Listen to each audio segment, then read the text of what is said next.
I felt that. As soon as I sang it, I didn't write anything down. It was just like, I gotta open up my mind. Maybe because I'm tired and I'm trying to wake up. And then I was just thinking about my wife and how encouraging she is to me. And it was like, maybe you could tell me something that'll make me start believing. Like,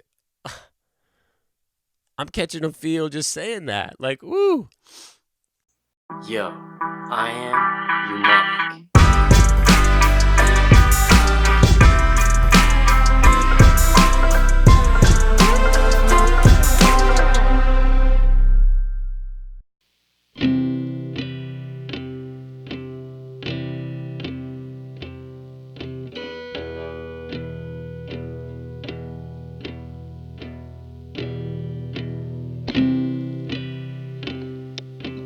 And there you have it, some well-placed footage of my big toes pushing a loop pedal.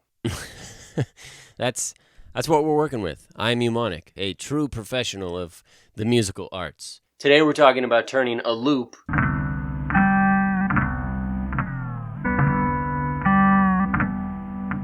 into a song. For me, I like to focus on 4 things. The first of which is the feel. What am I feeling when I hear this? What was I feeling when I created it? What do I want people to feel? That thing, that intangible force that moves within you when you hear it. That should never be forgotten. That should be up front and center the entire time. Second is texture. What makes it have flavor? What makes it specific to this feeling?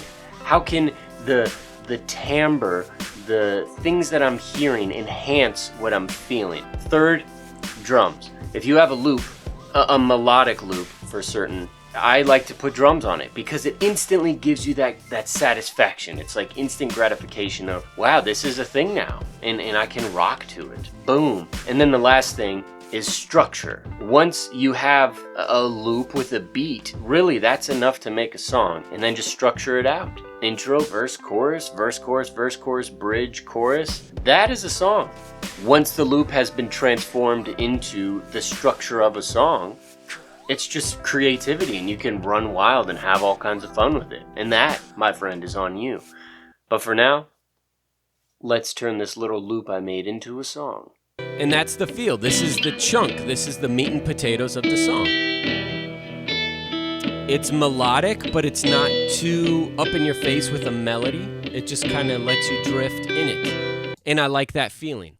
So in order to enhance that feeling, because I'm focusing on the feel, I doubled it, copied it to another track, and as you can tell, put a very limiting EQ range on it. So we're just getting some of the mid-highs, a subtle delay, and then a wider plugin, and making it as wide as possible. And I'm going to play it by itself. You can hardly hear it, especially if you're listening to this on your phone or watching it on your phone. But it is there. And those are the kind of things I like, that they just enhance it. They enhance that feel. So I'm focusing on the feel. You got to love the smell of a good microphone. It's just been marinating for years with saliva just splattering on it. That is saucy. The next thing, like I said, was texture. So that's when I basically did something that is similar to Grossbeat. I don't have Grossbeat. I use Ableton. I kind of went into the zone for this, so I will try and recreate what I did. Here's the original sample. Without any time stretching, I pitched it down an octave. It got twice as long. Slowed it down as well. We got this, which is cool. But now if I play it with the original sample, it will be out of time. But all I did was cut just every other slice and then dragged it. So at the end of it, it became the same length, but with that texture that I wanted, that taste. And it turned into this.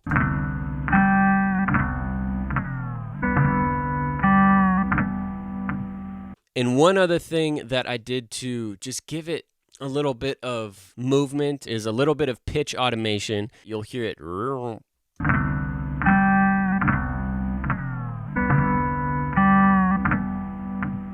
Just very subtle nuances. That is awesome. Next, I needed some drums. Let's get a groove going. That's really where I go because I started with sampling records. So I would sample something, chop it up, and be like, yo, this needs drums. And I just took this drum loop, but I just took the beginning of it, just that. So we just get a very simple drum loop, and then I just moved it around to match the sample because I didn't quantize the sample at all.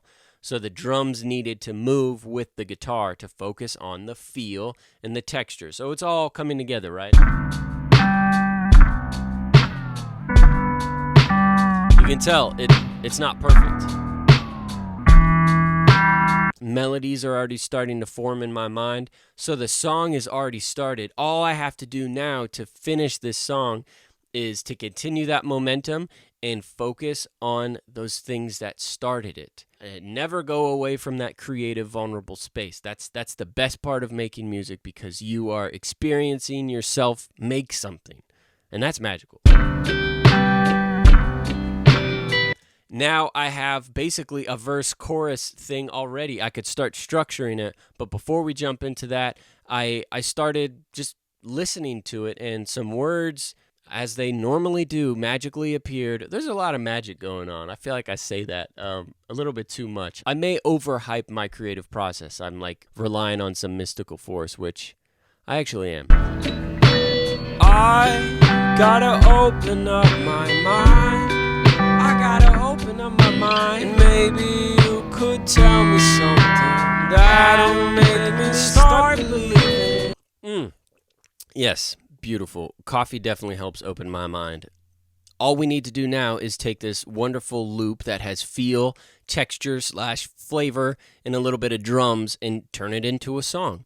And I think the best way to do that is to set boundaries or limits via a structure, a song structure. Once you put a song into a structure, which is technically a boundary, it's a limit, you'll actually get more creative because you're working within limits. And whenever you're constricted or restricted by something, ironically enough, there's creative liberty in that, which is a beautiful thing. Now I have 3 guitar parts, all that have different feels.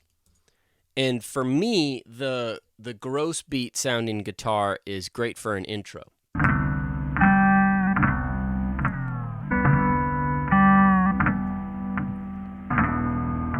Let that play, and then bring in the drums.